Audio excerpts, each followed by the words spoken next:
Live from New Delhi, you're watching DD India Live, India's voice to the world. I'm Abhishek Mahajan. Coming up in the next 30 minutes. Prime Minister Narendra Modi chairs a meeting of Cabinet Committee on Security.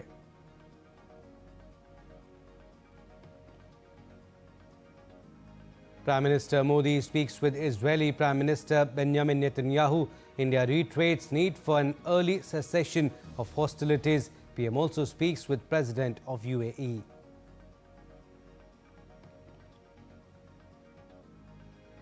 US President Donald Trump claims Iran's new leadership seeks dialogue, says he has agreed to talk, also vows to avenge US military deaths. And sensational 97 from Sanju Samson powers India to a thrilling 5-wicket victory over West Indies in T20 World Cup Super 8 game, sealing their place in the semi-finals.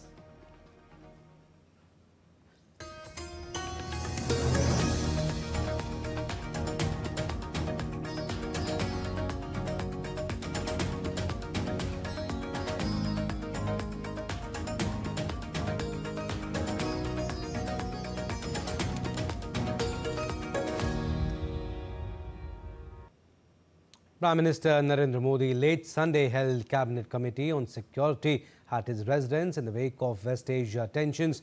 In the meet, Home Minister Amit Shah, Defence Minister Rajnath Singh, External Affairs Minister Dr. S. Jaishankar and Finance Minister Nirmala Sitharaman were present there.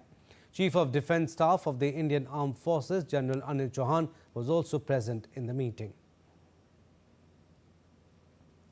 Prime Minister Modi spoke with Israeli Prime Minister Benjamin Netanyahu in a telephonic conversation. The leaders discussed the ongoing regional situation and its implications.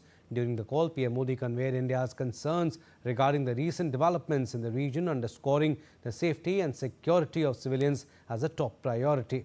He also reiterated India's firm stance on the urgent need for an immediate cessation of hostilities. And Prime Minister Modi spoke with President of the UAE and condemned the attacks on the UAE. Prime Minister wrote on X, spoke with President of the UAE, my brother Sheikh Mohammed bin Zayed Al Nahyan, strongly condemned the attacks on the UAE and condoled the loss of lives in these attacks. India stands in solidarity with the UAE in these difficult times. Thanked him for taking care of the Indian community living in the UAE. We support de-escalation, regional peace, security and stability. US President Donald Trump has vowed to avenge the deaths of 3 American troops in the ongoing conflict with Iran. In a video posted on social media, Trump confirmed the fatalities and warned that combat operations would continue until all US objectives are achieved, adding that more casualties were likely. Earlier, Trump revealed that Iran's new leadership has reached out for talks and he has agreed to engage. In an interview to a magazine, Trump said Tehran is now seeking dialogue following a major leadership transition. Speaking from his Florida residence, Trump noted that discussions are expected soon, though he did not clarify who he would speak with or when the talks would take place. His remarks come after Iranian President Masoud Pezeshkian announced that a temporary leadership council has assumed the duties of Supreme Leader following the death of Ayatollah Ali Khamenei. And Iran launched fresh barrage of missiles towards Israel, with most intercepted by air defense systems. However, several people were injured in the Jerusalem area, according to Israel's Megan David Adam Emergency Services, as authorities also reported interceptor fragments falling across multiple locations. This escalation comes after Israel said it had delivered a major blow to Iran's military leadership, confirming strikes on dozens of key command centers, including IRGC headquarters, intelligence units and internal security facilities. Israel claims the operation significantly disrupted Iran's command structure and eliminated personnel at critical military hubs. And US Central Command said that 3 US service members have been killed in action and 5 are seriously wounded. The US Central Command said that 3 US service members have been killed in action and 5 are seriously wounded as part of Operation Epic Fury. Several others sustained minor shrapnel injuries and concussions and are in the process of being returned to duty. Major combat operations continue and our response effort is ongoing. The situation is fluid, so out of respect for the families, we will withhold additional information, including the identities of our fallen warriors, until 24 hours after next of kin have been notified. And the outbreak of conflict between Israel and the United States against Iran, triggered by joint US-Israeli strikes across Iran, has drawn frantic calls for calm as deep consternation spreads across the globe. World leaders reacted with a mix of support, condemnation, and urgent calls for restraint after strikes hit Iran. UN Chief Antonio Guterres has warned that military action in West Asia risks triggering uncontrollable consequences in the region. We are witnessing a grave threat to international peace and security.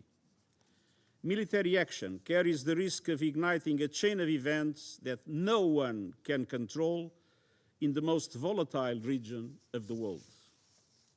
Let me be clear. There is no viable alternative to the peaceful settlement of international disputes.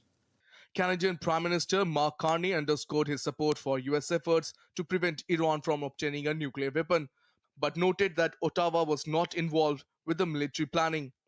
Russian President Vladimir Putin said on Sunday that the killing of Iranian Supreme Leader Ayatollah Ali Khamenei and members of his family was cynical murder that violated all the norms of human morality and international law.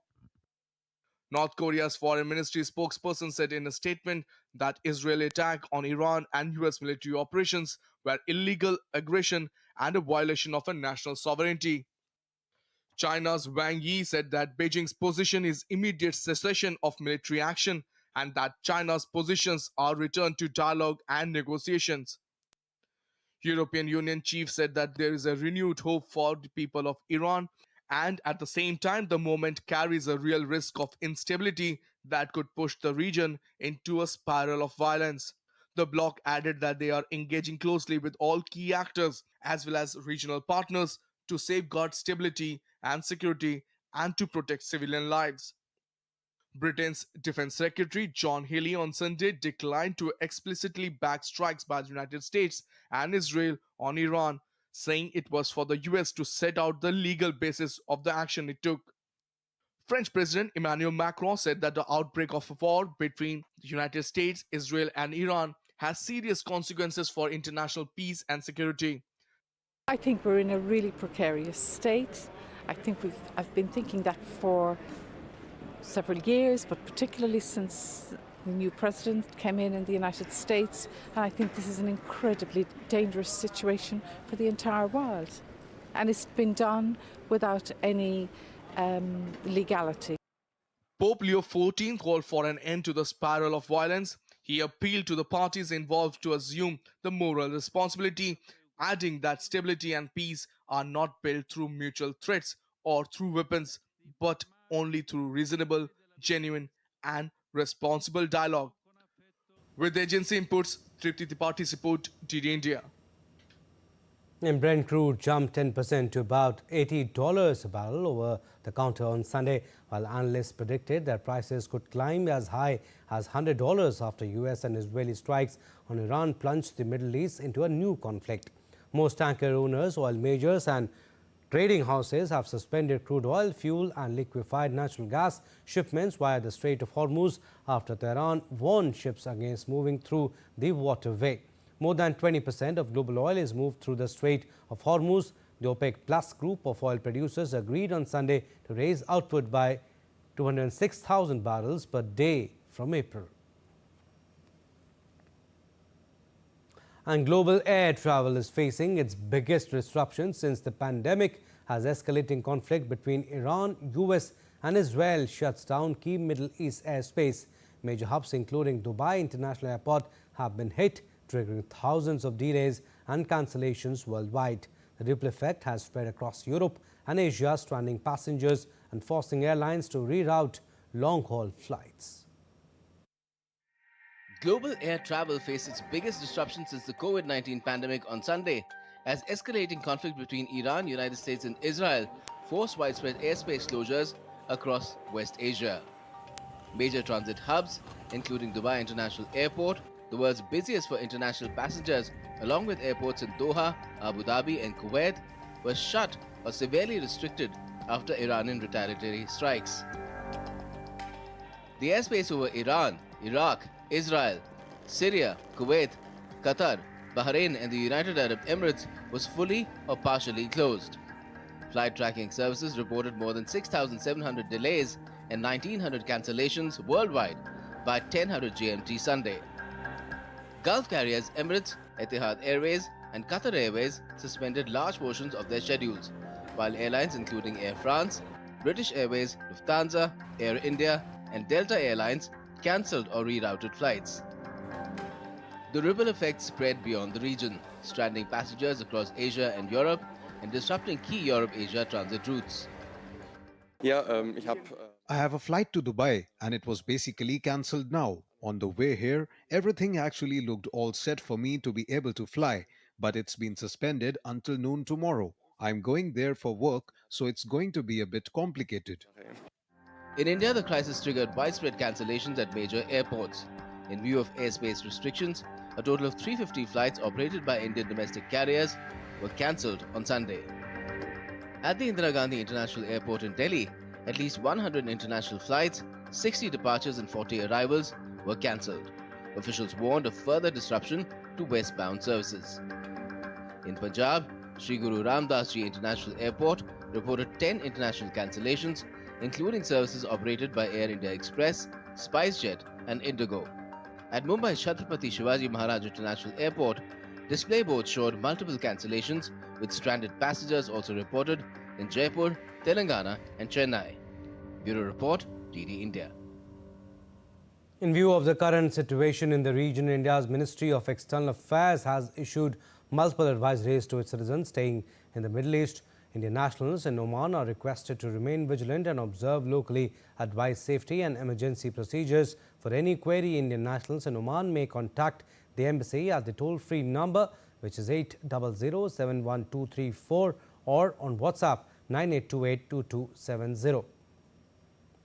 Advisory has also been issued for Indians residing in Qatar. Embassy's 24/7 helpline number is 00974 5564 7502. An email for addressing any query is cons, which is cons.doha@mea.gov.in. In view of the current regional situation, all Indian nationals are requested to follow the emergency alerts sent by local authorities and have been urged to stay away from the vicinity of military sites. For UAE, all Indian nationals are advised to avoid unnecessary travel, take due care, remain vigilant, follow safety guidelines and advisories as and when issued by the UAE authorities and the embassy. The Embassy of India, Abu Dhabi and Consulate General in Dubai are continuing to function normally and will issue updates as necessary. For any emergency query, the Indian nationals in the UAE can contact at 800-46342. All right, we are slipping into a very short break. On the other side, more stories. Keep watching DD India Live. Can the US launch a bombing campaign against Iran? The Philippines vessel suffered structural damage. The saga of child sexual abuse is the United States China's debt trap strategy. Truth is stranger than fiction. But sometimes hard to uncover.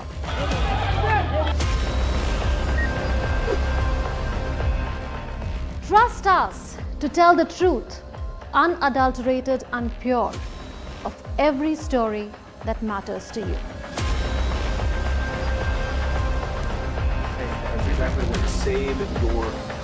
You read between the lines, cut the clutter, and connect the dots to get you the full picture. Watch Connecting the Dots at these times with me, only on DD India.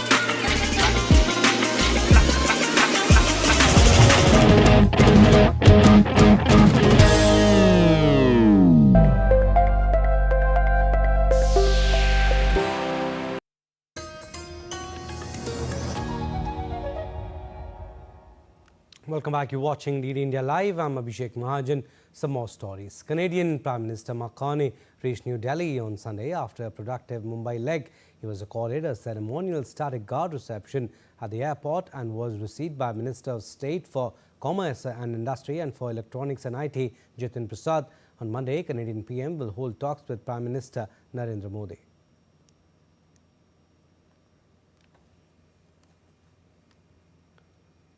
Prime Minister Narendra Modi inaugurates, dedicates to the nation and lays the foundation stone of infrastructure projects worth over Rs 4,400 crore in Madurai. Detailed report. Prime Minister Narendra Modi laid the foundation stone and inaugurated various development-led projects in Madurai worth around Rs 4,400 crores for the betterment of regional economy and for the ease of living of the common citizens. While addressing the official function, the Prime Minister emphasized on Tamil Nadu's pathway to progress, highlighting the importance of the projects. We are inaugurating 8 redeveloped stations across Tamil Nadu. The dedication of the Chennai Beach, Chennai Egmore 4th line will benefit thousands of daily commuters in Chennai. I am also pleased to inaugurate Akashvani's new FM relay transmitters in Kumbakonam, Yerkad and Vellore. These radio stations will be dedicated to your service from today. Prime Minister Modi later proceeded to the Arulmigu Subramanya Swami Temple in Tiruparankundaram and performed puja.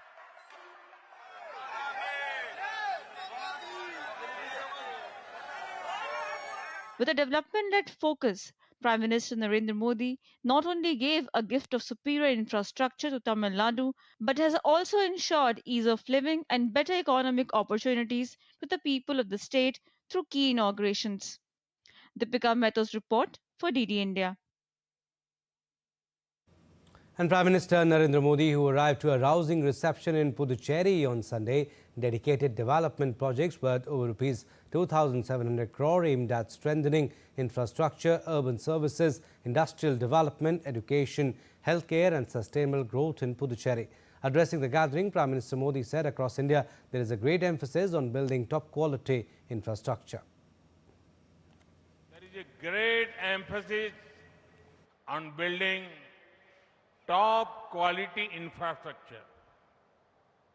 In this year's budget, we have set aside a record 12 lakh crore rupees for building infrastructure.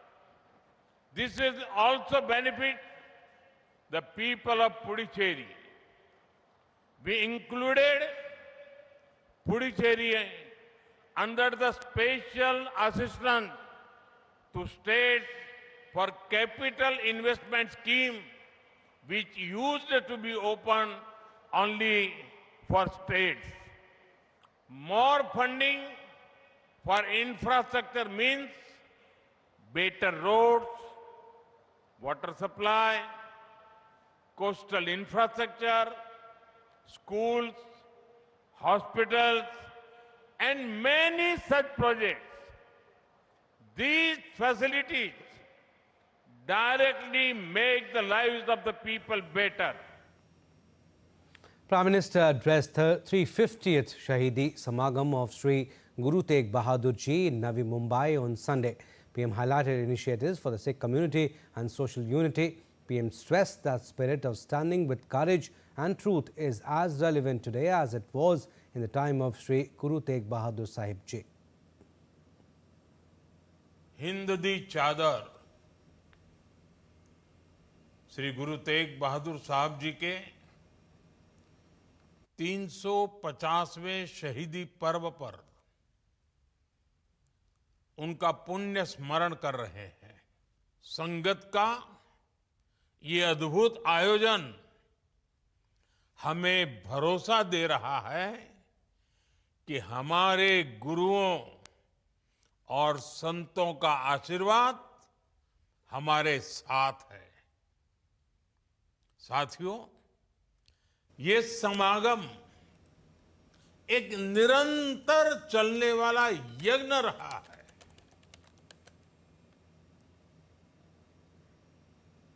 And Union Minister Ashwini Vaishnav addressed the Gujarat Semi-Connect Conference 2026 in Gandhinagar, calling it a historic milestone for India's semiconductor journey. He said the Prime Minister inaugurated the country's first semiconductor plant, fulfilling the promise to bring chip manufacturing to India, with more plants set to begin production soon. Bharat के इतिहास में, industrial इतिहास में एक बहुत बड़ा ऐतिहासिक दिन था। कल पहला सेमीकंडक्टर प्लांट इनॉग्रेट माननीय प्रधानमंत्री श्री नरेंद्र मोदी जी ने किया और जो प्रॉमिस उन्होंने देश के सामने रखा था कि भारत में सेमीकंडक्टर इंडस्ट्री को लाना है, वो प्रॉमिस उन्होंने पूरा किया और ये पहला कदम है। बहुत जल्दी दूसरा प्लांट भी कॉमर्शियल प्रोडक्शन में जाने वाला है और उसके बाद में 2 और प्लांट कॉमर्शियल प्रोडक्शन में इसी वर्ष जाएंगे। Ashwini Vaishnav also highlighted the rapid progress on India's bullet train project. He said Mumbai-Ahmedabad bullet train is expected to start next year and once completed will cover the distance in 1 hour and 57 minutes at a speed of 350 kilometers per hour. Vaishnav also noted that the Prime Minister has approved 7 more bullet train projects. Bullet train का काम भी बहुत तेजी से आगे बढ़ रहा है।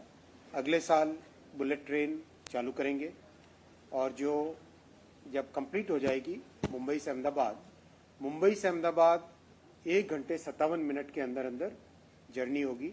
350 किलोमीटर पर आवर की स्पीड से ट्रेन चलेगी। माननीय प्रधानमंत्री जी ने और 7 प्रोजेक्ट भी बुलेट के नए अप्रूव किए हैं। A sensational unbeaten 97 from Sanju Samson powered India to a thrilling 5-wicket victory over West Indies in T20 World Cup Super 8 game, sealing their place in the semi-finals. Chasing a challenging 196, India pulled off their highest successful run chase in T20 World Cup history. It was 173 earlier in 2014 World Cup. With this victory, India move into the semi-finals with strong momentum. They will now face England on Thursday, March 5 in what promises to be a thrilling contest between 2 top T20 sides at Wankhede Stadium in Mumbai. Well, that's all we have in this edition of DD India Live, but do let us know your thoughts on the news of the day. For those on the go, you can get all the latest news and updates from India and across the world on DD India mobile app. The app is available on both Android and iOS platforms. Scan the QR code on the screen to download now. And we'll be back with more news as it breaks here on DD India. I'm Abhishek Mahajan. From all of us here in Delhi, thanks for watching DD India Live.